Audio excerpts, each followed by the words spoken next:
I wouldn't have chosen them. But having said that, we've just experienced one of the driest summers of recent times, and the only part of the farm that grew grass all summer was the part that was habitated by the beavers.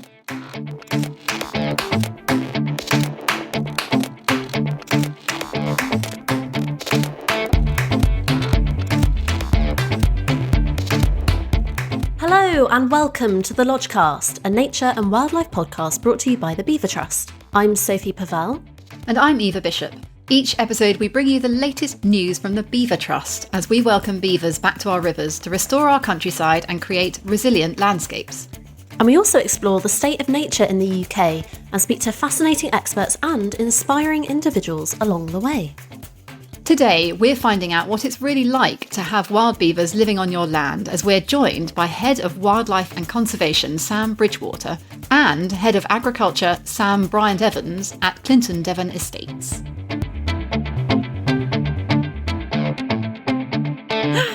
Eva, hello. How are you doing? Hello, I'm good, thank you. How are you, Sophie? How are you?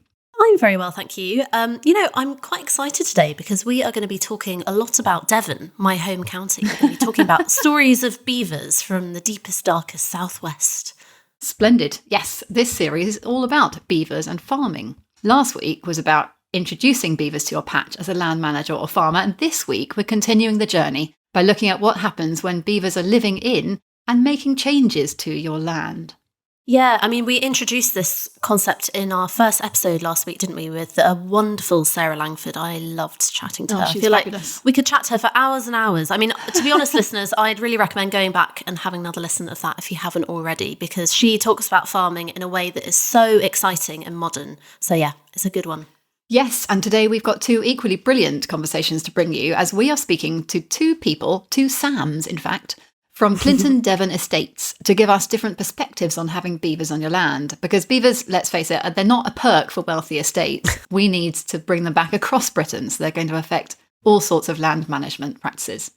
Yes, indeed. In fact, when you're bringing the second largest rodent in the world back to the British countryside, there are lots of different considerations and jobs that need to happen.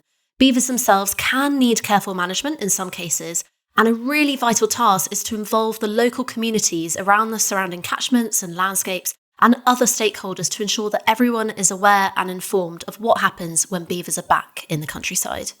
Exactly. So it's going to be a really fascinating opportunity to have two sides of the same story and really dig into the wins and challenges of living alongside beavers. What's it really like for boots on the ground working alongside them? Yeah, it's a rare case actually to chat to these people who are actually doing the field work. And since we've got so much to pack in, why don't we just get straight into it? Absolutely. So first up, we're going to chat with Sam Bridgewater, who is the Head of Wildlife and Conservation at Clinton Devon Estates.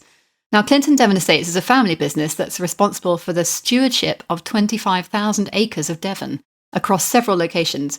The estate was a core partner in the River Otter Beaver Trial in Devon, working with Devon Wildlife Trust, Exeter University and Derek Gow Consultancy on the game-changing 5-year study. The trial ran from 2015 to 2020 and determined that beavers could provide benefits to both nature and people if allowed to live wild in the English countryside. So really influential stuff we're going to hear from. So, Sam Bridgewater, it's amazing to have you on the Lodgecast. Thank you so much for your time. Now, Sam oversees conservation policy and management on the Clinton Devon Estates. Now, this sounds like a vital role at a vital time, so we're so lucky to have you on the podcast. We really are. Welcome to the Lodgecast. Yeah, I'm delighted to be here. I'm looking forward to the conversation. Excellent. But before we dive into that, unfortunately, you've got to judge our fact off. There's Excellent. no escaping it. Yeah, give me your facts, yeah. I will hit you with my first one, and it's about how beavers reduce their body temperatures in the winter to conserve it. So sticking with the winter theme that we were talking about last time, beavers can reduce their body temperature in the winter to save energy, which is pretty cool in itself. They don't hibernate. Instead, they try and save energy.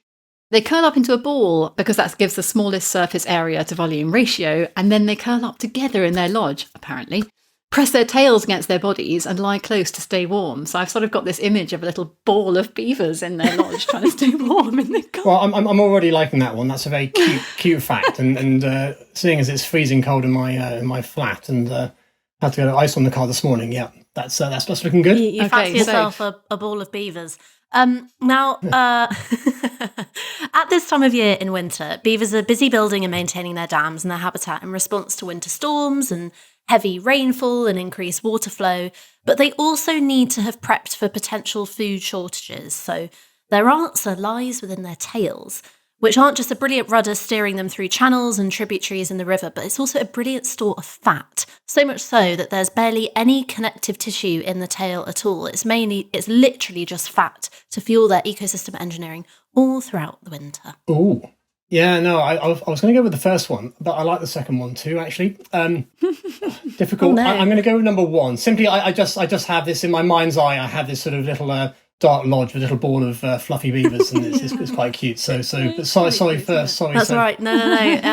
Eva gets I it. also fancy myself a ball of beavers at the moment. It's quite Ball of chilly. beavers. Yeah. Well, that's 1-1 for the series, so we're happy with that. Nice evening out. Well Sam, done, thank you. Eva. Fair play. So, yes, we are also very keen for this conversation because I think you have one of the unique experiences with beavers on the estate for a long time in England, certainly in Britain to a degree. So we're keen to hear your opinion. So Clinton Devon Estates have supported the River Otter Beaver Trial since the beginning of the project. What has that support looked like from a land manager perspective, and what has the estate's role and your own role been in that? I guess I'm trying to kind of make a long story kind of shorter, but I guess it was 2012. I just joined the estate actually, and there was I got a phone call from somebody on the River Otter saying you got beavers on the Otter, and I was like, yeah, I doubt it. But then doing a bit more research, we realised that was true. But ultimately, the Devon Wildlife Trust approached us saying, well, would you be interested in this sort of first wild living beaver trial? And we went away and did a bit of research and thought, well, actually, this probably makes sense.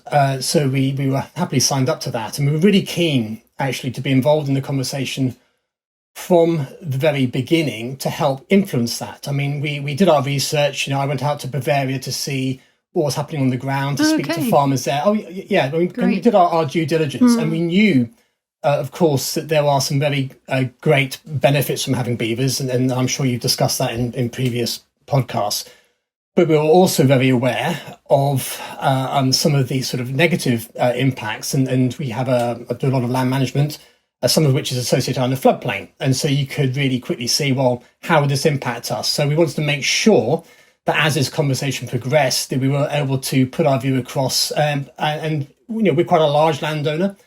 And we kind of thought probably we could handle those issues if they came about. But actually, there's a whole lot of other landowners that probably weren't part of the conversation. And we need to sort of, make sure that their views also were taken into account. So, yeah, that was how it started, really. And so we sat on the various groups. There was a sort of science and evidence group. There was a management group and so on, and a steering committee. So, yeah.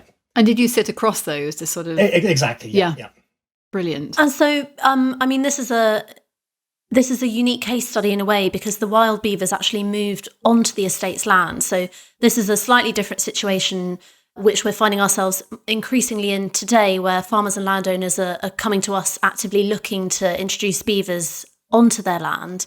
But given that you also actively farm the land around the Otter Catchment, have livestock, etc., there's a lot going on in the River Otter Catchment.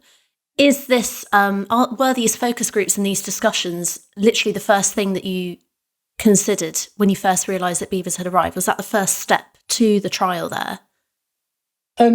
I think the first step, one thing in terms of the initial point you said, and that they kind of moved in, I think there's two, we don't really know where the beavers came from. They didn't move in naturally. So there was either they were escapees or they were introduced illegally. That's the sort of reality of how they got there.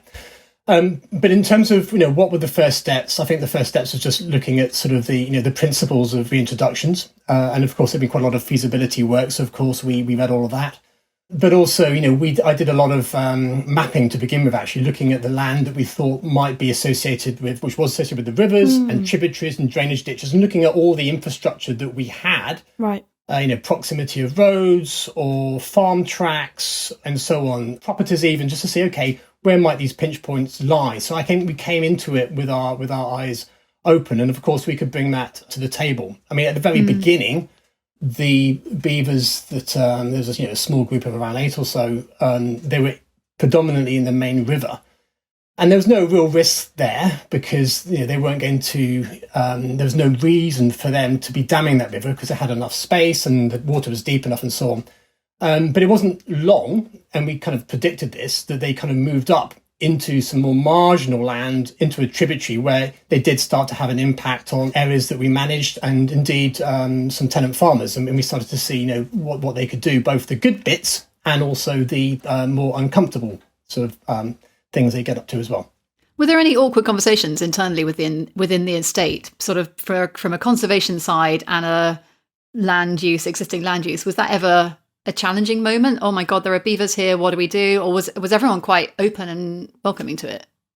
Yeah, I don't think they weren't challenging, but I think everybody has, obviously I wear a conservation hat and the kind of benefits of beavers are really quite clear. But of course, you have other departments and other characters involved. And if you're managing a bit of land and you use it for your young stock, and then you have a gate that goes from one field to another field, and suddenly that becomes waterlogged and you can't use it, and you've got to truck your livestock around on a road, that's an issue. And I think, you've got to be able to raise that. And so we had those conversations. They weren't challenging, but it's more like, this is having an impact. What can we do? And I think you start that conversation with, well, there's probably a solution about that. We just need to kind of go about it in the right way. Yeah, that real life experience. Brilliant. And how did the local community and other nearby landowners respond to the news that beavers were in the area? Did you get knocks on the door to find out more?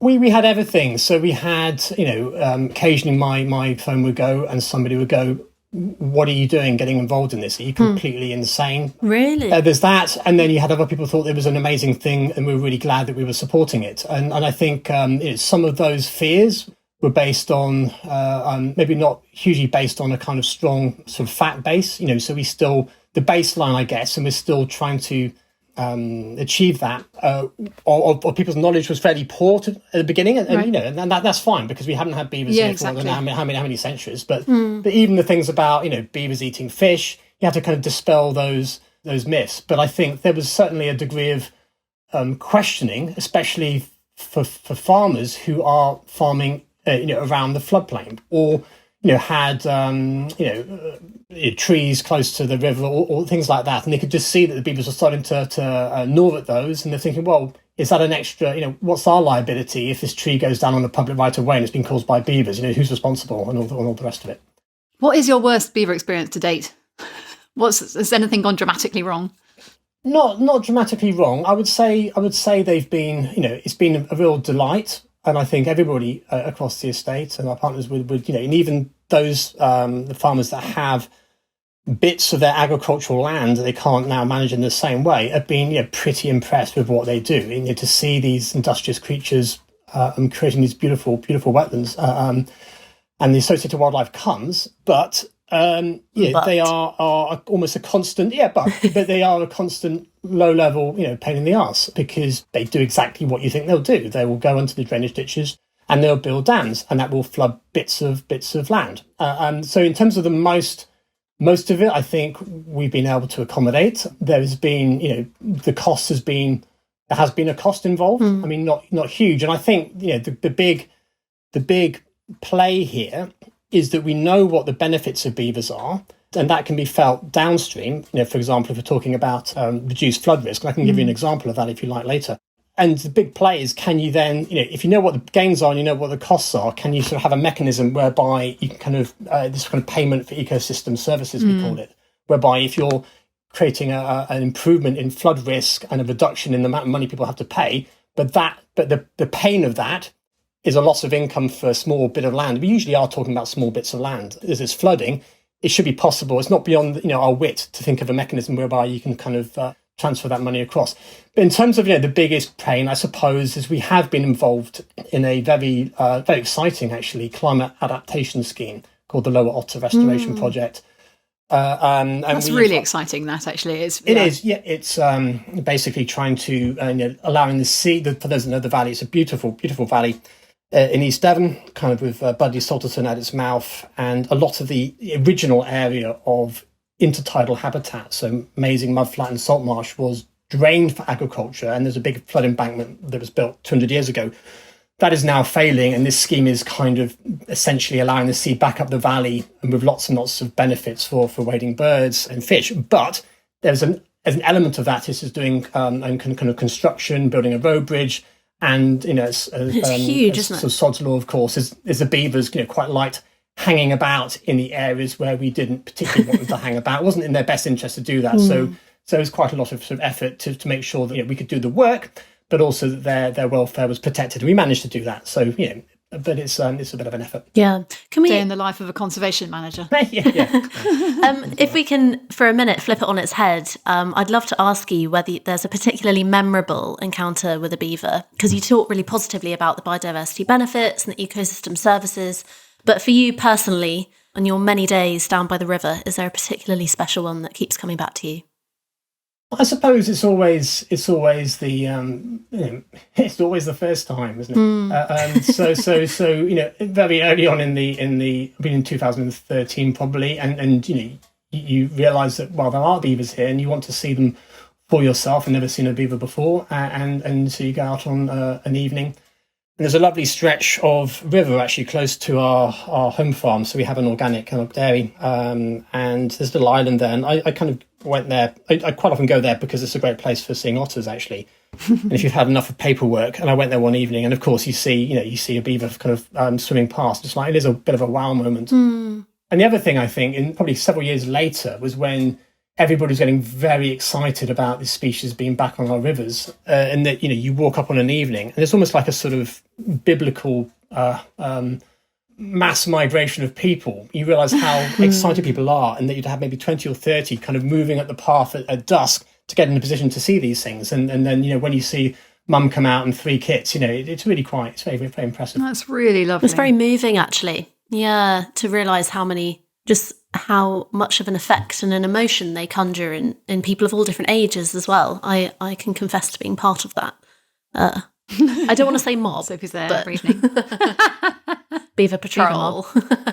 Sam, you mentioned just now some flooding benefits, and the River Otter Beaver Trial studies did find that there were, beavers can help clean water and reduce peak flood flows, which we have touched on in previous episodes, but we'd love to hear your experience of that and the benefits that you have seen on the estate from having beavers.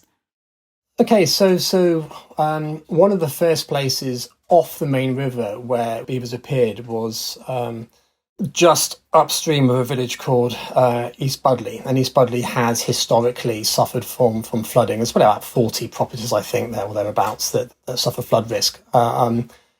And where they went to, actually, it's quite amazing that they chose a site that was already pretty wet. It was a kind of like a nice little mire of, I don't know if you know the Greater Tussock Sedge. Anyway, but they put a dam there, and they kind of dammed the main channel, also part of a corner of a tenant's field, and and that was kind of fine. And it was great that we were able to, the trial, a big part in the trial was Exeter University, and this is Professor Richard Brazier's kind of group, and they put in kit above the wetland and below the wetland, and the source of that stream is on Pebblebed Heaths National Nature Reserve on Bicton Common. And when it rains quite heavily, it kind of tanks down there, goes straight down and then into East Budley, and you get the flooding. Now, with this sort of wetland in place, then it was amazing to see the kind of results come out, that you just see that the water crashes down and it gets absorbed in this new wetland, and it sort of spreads across the floodplain a little bit more and gets held up, and it does exactly what they said on the tin. It's just slowing those peaks. So the cost, what is the cost being in real terms of having the beavers in that area? Well, the first year there had to be a change in, a small area of the field, couldn't be planted with quite with seed potatoes. That was probably cost of about £1,000 or something. And then you had to mess about with a field crossing and a gate. That was done. So, it's a few thousand really. But then if that wetland reduces the flood risk of a number of properties by just a small amount, then of course, the gain is much greater than the losses. And I think that's the interesting thing. And what I'd love to see going forward, and I think it is the show in town really, is that we don't have yet any real life examples of where you can take those benefits from one place and the negative bits somewhere else and kind of join it up and have this sort of, because it is a material cost. I mean, the estates, we're big and ugly and we can probably take it, but there are a lot of other farmers that maybe smaller areas of land that actually farming's difficult and money's hard to come by, and if depending on where it is, it has a cost to you, and it's nice to think there's a mechanism whereby they can be paid for those services they're providing, not to them but to broader society. And that's something I think we need to kind of crack on with now, and that's stuff I get excited by, but we don't really have any working examples yet. That's really interesting. I mean, something that we're really excited and encouraged by at Beaver Trust, and I know across the environmental sector, is beavers and their ecosystem service in helping to manage drought. And obviously 2022, which is when we're recording this, has had a significant drought heat wave. It's been one of the driest years on record. But there was this astonishing photograph of the land owned and farmed by Clinton Devon Estates in the summer that went completely viral, showing a triumphant green wedge of wetland gardened by the beavers there around an entirely dry, desiccated landscape where the beaver wetland didn't extend beyond. What did this photo mean for you, having farmed and worked in this catchment for many years? It's a wonderful photograph, and it just shows the amazing things you can get from drone imagery. But again, it just shows, floodplains, generally speaking, are meant to be wet, and if you walk on that site, it is great because you have lots of wading birds now, and you can sort of flush up and snipe and so on. I think it just shows. I mean, for us, for the estate, we're really thinking about what's really exciting for me actually about what we do. So again, I'm going off on a tangent here, but please do. We love tangents. Is that we got 10,000 hectares of land, which is a significant holding, and the estate does many different things. So we do conservation. So maybe 15% of our land area is conservation sites. It includes SSSIs and national nature reserves and so on. About a further 17% will be forestry and woodland. The majority will be agricultural, and we've got our own home farm, and then there's like housing and industrial space and renewable energy. And what's fascinating is how do you get, society wants all these things from our landscape, recreational space and places to live and places to work and places, for wildlife to thrive and energy and so on. And how do you get that balance right? And I think, having the beavers on our floodplains, there's a lot of thought, isn't there, now about how do we manage our floodplains? historically, very few of our rivers and floodplains have, they've all been heavily modified. They've probably been canalised back by the monks for the water to power, from leats to power mills, or there'll be flood embankments, and we've been farming them in a certain way. Back in the day, there's probably would have been a large amount of public money to help armour the rivers and stop them from moving across our floodplains. That is no longer the case. And I think there's a lot more discussion about, should we be working, we should be working with nature more. And then how do we do that? What does that mean for the areas of land that we manage? We currently have it as a grazing platform. That is right. And then going back to the drought, actually, having areas that hold the water in the summer is actually good if you want to maintain your grazing platform for your cows. But do you need all the areas? Which bits don't you need? Do you need wider riparian corridors? It's really exciting stuff. So all that was kind of going in my head. And this area, and I think the area, if my memory serves me well, is about 4 hectares. So it's not very big, and it's relatively well contained. And I think, Sam, who's our another Sam, I should say, our farm. How many Sams have you got there? 2, I think.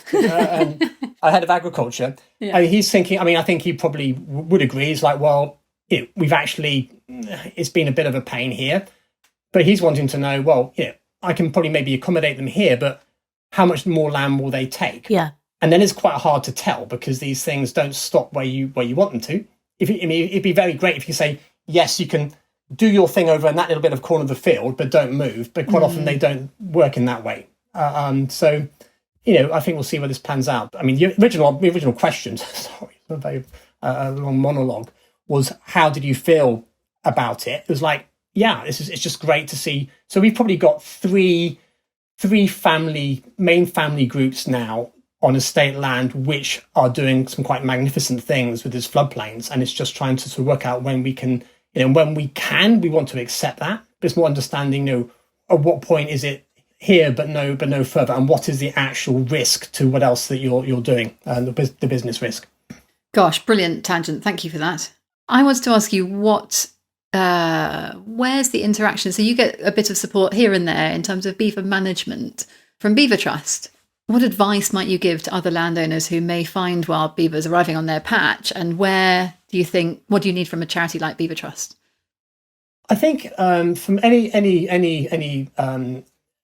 trust really, and yourselves, it is about providing information and advice, because we know this is a changing landscape. The beaver numbers are going up in our particular catchment, and there'll be there are other catchments obviously that have them, and they'll be growing. I think some people are informed and they're ready for this, and many more aren't yet. This is not Armageddon coming your way. There are some really good opportunities here, but there are also some risks, and it's just trying to kind of be measured in that, and just being not sort of catastrophizing it too much. And I think that of good advice is excellent. The other thing where I think is where we've had more problems up in Scotland is there hasn't been kind of the management support required to help people, and they don't really know where to go. Okay. And of course, in October this year, obviously the legislation changed, and maybe you've covered that on another podcast. And so there are certain things that you can do now, and there's certain things that you can't do that you could have done before. And I think just making sure that it's just helping people to understand the benefits, some of the potential complexities to it, and how it is possible to live with beavers, I believe, but it just needs support to do that. That's really lovely to hear, actually. Possible to live alongside them, but it does need some management support. And that's exactly what we're working on, isn't it? At the moment, it's, collectively in terms of beaver reintroduction. That's the piece we need to get right, I think. Yeah, I think that's it. Yeah. Thanks so much, Sam. You're very, very welcome. Thanks for the opportunity to come on, and good luck with the future podcast. Well, I mean, that was eye-opening, wasn't it? And great to get some real-life experience of living alongside beavers. Sam was brilliant. Yeah, and I really loved how everything was largely positive. They talked about the story of how it all began and lessons from Bavaria, and then engaging with the communities and other stakeholders and everything. But then benefits outweigh the cost, and the honesty of the trade-off that will always exist in the reintroduction space was really, really interesting to hear from him. Totally. And I wish listeners could have caught the bit of conversation afterwards where he almost apologised and said, sorry, beavers are kind of last year's conversation. We've moved on to other things now, because it shows how they're just living alongside them. And that's the end game. Yeah. That's what we want to achieve. Yeah, totally. Normalise their presence in the river, in every river in England, please. But of course, we also need to appreciate that he's the sort of conservation lead there, and really, really great that we've also got the opportunity to speak to the agricultural lead and see the agricultural side of the estate management and beavers. So we're joined now by Sam Briant-Evans, Head of Agriculture at Clinton Devon Estates, and a man responsible for management for in-hand farming ops on the estate and providing support and guidance to their tenant farmers. He's a man with muddy wellies, and in his own words, he's not an office boy. Sam, before we dive into our chat with you, we must ask, which fact are you going to choose? Is it going to be fatty tails or balls of beavers? I quite like the idea of balls of beavers, to be honest. Christmas beaver balls. Oh, something to do with that alliteration. Fair play. Amazing. Thanks very much. Now, so let's get down to more interesting stuff. So how did you feel when you first heard beavers had arrived on the estate? I'd love to hear from your perspective, because of course tell our listeners a little bit about the day-to-day work that you have to do there. So you're much more agricultural management side than conservation side. Correct, yes. So my job title is Head of Agriculture, and primarily I'm responsible for the operation of the in-hand farms on the estate, which extends to about 1,000 hectares. We're dairy farmers, so we have about 700 cows, and we're organic. So that's the basis of my remit. But the estate also has a number of other farming agreements, predominantly tenant farmers, but also some share farming operations that I also, to a certain extent, I'm involved with, but also provide support to those people as well. So it's quite a diverse remit. In terms of how did I feel when the beavers arrived? At the time, I wasn't heavily involved in the process, and possibly through ignorance, it didn't really concern me too much at the time. Where they were introduced wasn't anywhere near our in-hand farming operations, and I didn't really foresee any major impacts. And actually, with my conservation hat on, I was actually sort of quite excited to see what sort of impact they would have and how they would evolve and develop. Can you just debunk in-hand farming, because I am not aware of what that exactly means? Okay, so the estate has the in-hand farms are the farms that are operated and managed directly for the estate. So the estate, right, not only do they wholly own the land, but it's their business. So it's their capital input into the business. They employ all the staff that operate on the farm, and they, alongside sort of my guidance, have a big input into how the farm is managed and run. And so to extend that question, as news of the beavers spread, did you start to get more concerns from those farmers, those people managing the dairy farming and things like that?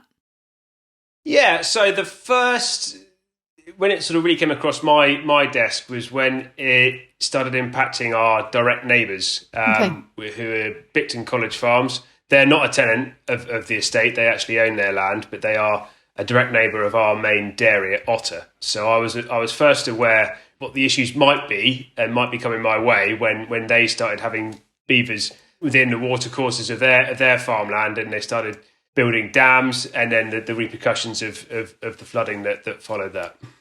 Okay, and how did you go about managing that then when some of the repercussions happened? Has it been, can you tell our listeners a little bit about the process of what you've had to do and how easy it's been, and whether or not that's, materially affected operations and things like that? Yeah, sure. So basically when they were with our neighbours, practically there's very little I could do about it. The neighbours had concerns and had spoken with the estate about that. But from my side, there was very little I could do about that. But as I understand it, there was a process whereby some of the dams were knocked out to try and move the beavers away, discourage them from habitating that area. And as a result of that, they moved upstream. So their habitat being disrupted by our neighbours moved them upstream onto our land. Oh, okay. So that's how it started. So initially, we took the same tact, and once we knew the beavers were there, we could see they started building dams. And we were perfectly within our rights at the time to knock these dams out as they're being constructed, to try and discourage them from settling there. Obviously, as time went on, they work incredibly hard and incredibly fast. And we were busy managing other aspects of the farm. And after a point, we couldn't keep up with their activities. And eventually, they sort of got ahead of us and established these dams, or two dams in particular, on our ground. And the sort of wetland creation followed really very fast afterwards. So we first became aware of them on our ground in, I forget exactly, but it was sort of early to mid 2021, so last year. We had some low-lying areas next to the watercourse that they do flood in winter. We started to see them flooding in the summer, and that's what first drew our attention to it. And really, within 12 months, we'd lost a hectare of the field they were in, which was half the size of the field. And actually, during the winter, we now lose that whole field to flooding. So what impressed me was the speed in which they developed these habitats. Is that something that, so you say it's impressed you, did it surprise you? Were you aware that they could do that before they started working on your catchment? Not at all. I mean, I was aware they built dams and that's how they create their habitats. But I wasn't aware of, frankly, how clever they are in gathering materials and building these dams and the construction that goes into it. And also how I wasn't expecting it to be as fast as it was. So that was a real surprise. There's sort of two sides to it. And whilst on one hand it has compromised our farming operations to a certain extent, on the other hand, it has created a really nice, diverse wetland area. So, there's two sides to it. Yeah, sure. That was I was going to add to that by just saying, does the speed in which they work sort of impress you in a good way or slightly intimidate you in terms of perhaps giving you more work to do in some cases?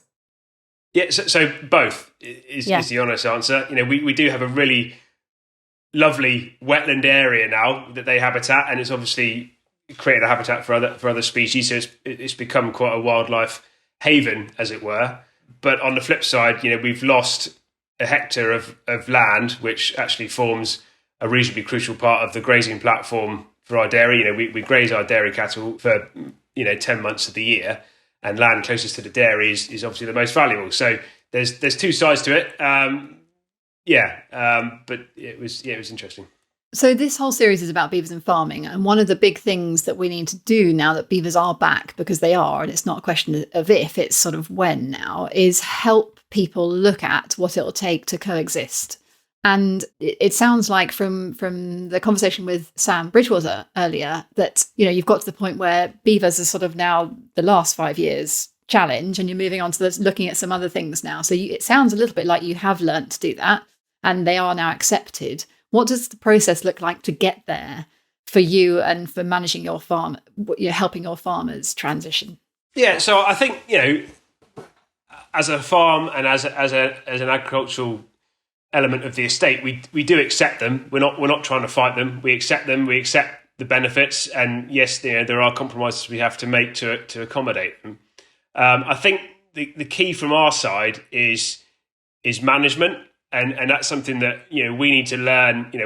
In one way, we look at it as a project, in that it's on our farm, it's on our land. We're dealing firsthand with the consequences of introducing beavers onto the estate, and it's probably we're learning the lessons that we can then pass on to our tenants. So in that way, it's quite beneficial.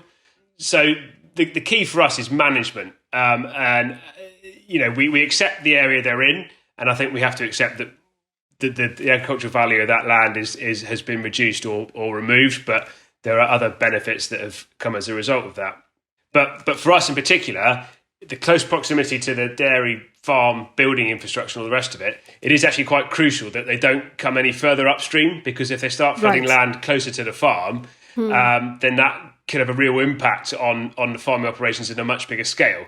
So for us, what's crucial is management going forward, is to contain them in the area they're in, but not to encourage them to move further upstream.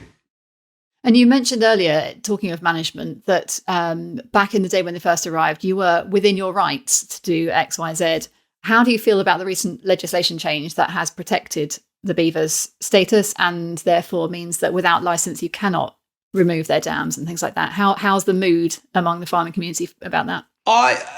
From our side, we're fairly well in the know with this. We knew that was coming, and to a certain extent, we've acted accordingly. We have a couple of members of the estate team who are licensed to manage them, and so we're very lucky from that side of it. I completely get it from Joe Bloggs, John Smith down the road, who doesn't have access to that sort of information. We might be sort of intimidated by how they could manage those under their circumstances. So I think the licensing, to a certain extent, is a good thing. It gives them some protection, but there's enough movement within that licensing, and as I say, we've got the right qualifications amongst the estate team to deal with them despite that. So yeah. Okay. A couple of questions, I guess, although they're sort of related. So you talk a lot about management, which obviously is essential as beavers spread throughout a catchment. Do you have any advice or words of wisdom for other farmers who are either looking at having beavers on their land or who are discovering that beavers are on their land, based on the management activities and the monitoring that you have to do alongside your farming operations? I think that the crucial starting point is whereabouts on their farm those beavers are, and how much of an impact can they have on that farming operation. If they're on some prime arable land that used to grow 10 tonne a hectare of wheat, and if it's underwater it's not going to grow any, then that's a very different story to someone who's got some lowland permanent pasture grazing that actually during the summer they could graze it anyway, and in the winter it's flooded. So I think that's the first thing to establish. And then secondly is the thing that I've learned is that the more you disturb them, the more likely they are to move. And to us, that was to our detriment. So, if they hadn't been disturbed in the first place, they probably wouldn't have moved onto our land, and they've just given our neighbours more grief than they have us. So, that's the second thing, I think. But Rasheen has a phrase, better the beaver you know. Yeah, well, there we go. Never a truer word said. So there you are. Nice. No, that is great. Do you, moving beyond Clinton Devon Estate for a moment, do you have any longer term concerns about beavers as their numbers expand across Britain and the farming challenges, given all the other challenges for farming at the moment? Yeah, no, I do. And, beaver numbers, even in the short time they've been introduced on the estate, have grown rapidly. So I'm under no illusion at how fast they can expand in certain areas. So I think it's really important to have sensible management protocols that not only offer the beavers some protection, but also, offer options for farmers to control, their habitats. Otherwise, the same with any type of wildlife. I think, all types of wildlife has their place to an extent, but it's how it's managed and for the landowners and farmers to be educated enough to be able to manage it sensibly. Yeah, thanks. That's really interesting to hear. Sam, I really want to... So I grew up in East Devon, and so I know the River Otter and the Catchment very, very well. And as the Catchment, there's so much going on. I mean, you've got villages, you've got prime agricultural land, you've got one of the busiest footpaths in England in terms of footfall. And then obviously you're by the coast. And since lockdown, I feel like numbers of people just in that area exploring, whether it's because of the beavers or people just making the most of new areas they've discovered on their doorstep. It just feels like there is a lot going on, as well as the Lower Otter Restoration Project. We know that beavers can establish a carrying capacity in terms of their population, and the Lower Otter must have a maximum capacity for beavers. And so this natural colonisation, tributaries and everything else, I mean, it must present some challenges for you and for other landowners in the area in terms of how to manage these situations when there's a lot happening. Are you concerned about that in terms of the continued colonisation of beavers in the Otter, or what does the picture look like for you in the coming years there?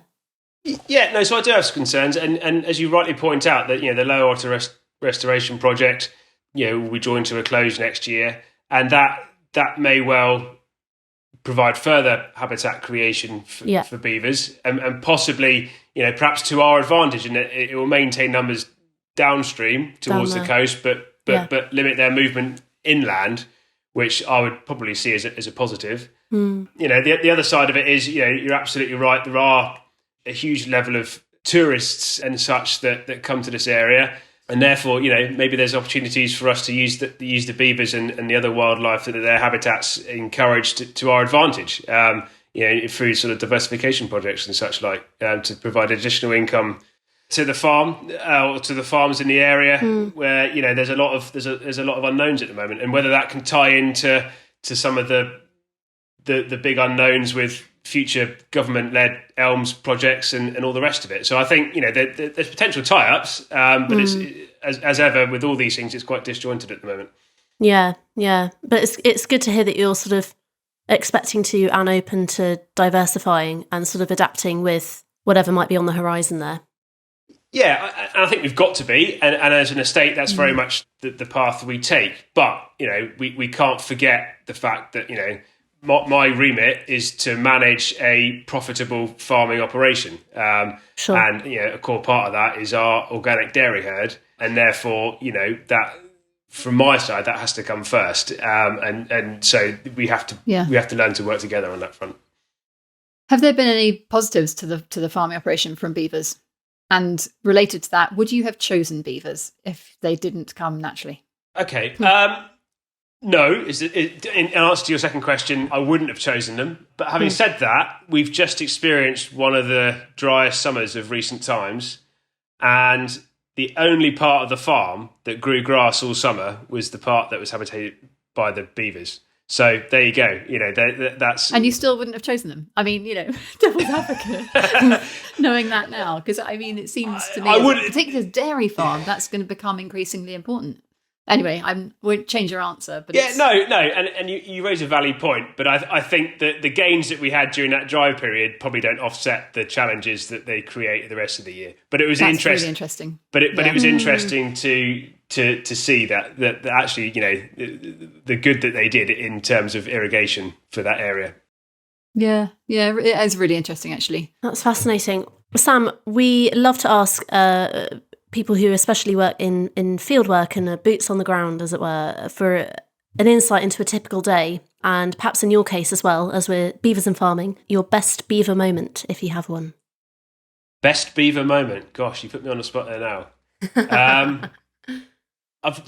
Personally, I've not had too much like direct involvement with the beavers, but I'm fascinated by their intelligence in terms of how they construct things. As a farmer and things, we're always building stuff and looking at construction. Are you envious of their skill there? Do I detect some envy? Do I think I wish I could? Yeah, I wish I could build a dam like a beaver. Yeah. No, but it is clever, and it's nature working with nature, and I am fascinated by that. I have to say, yeah. And what does your average day look like then, down on the farm? So average day, depending on what I'm doing. If I'm hands on the ground, our day kicks off at 4 a.m. That's when we start milking the cows. Ooh. Gosh, that's right. And and that takes us through to about 8:30, 9 o'clock in the morning. We then stop for breakfast, and then we get on with other jobs, perhaps some field work, tractor driving, moving livestock, that sort of thing.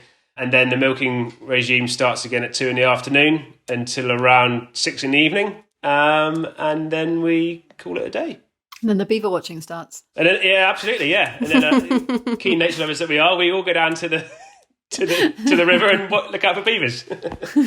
Sounds well, ideal. You probably meet a lot of the community. Have you, as the sort of managing and tenant farming group, had to speak with the community about your, elaborate on your plans and what you're going to do in regards to the beavers? Has that been an interesting interaction along the way? To be honest, that hasn't really been part of my remit to date. That's been more Dr. Bridgewater's side of it. Although we have hosted a number of parties who've got an interest, one of which being the Environment Agency, and looking at how the beavers work and looking at from a flooding perspective, really, because they're looking at our site as a bit of a trial area for how in other parts of the country where the results of beaver activity might cause flooding in more urban areas and the impacts and the speed of how things. So that's quite interesting. So we've had a number of site visits from interested parties on that front. But in terms of actually dealing with the public directly, I've not had much to do with that. So.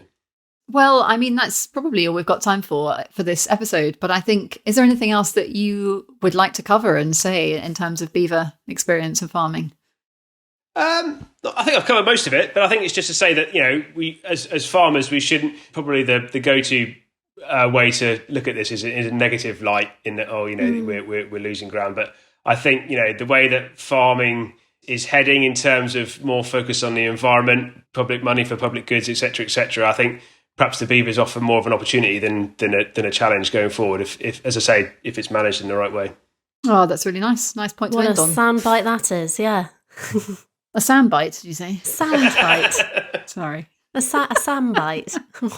Well, do with that what you will, to do, Sam. Yes, please. No, Sam, thanks so much for your time. You're welcome. Thanks, Sam. Good to talk to you. Well, that was brilliant to get the other side of an estate's management and interaction with beavers. I thought it was really eye-opening again and very informative, actually. Yeah, it was. I really appreciated his honesty, especially when he confessed that he wouldn't have chosen beavers if he had been given the choice, which is fascinating. Yes, but also coupled with the potential for, in terms of farming for the environment, that beavers maybe should be part of that solution. Yeah, his acceptance of them, really cool. It's been a very good episode on beavers and farming. Yeah.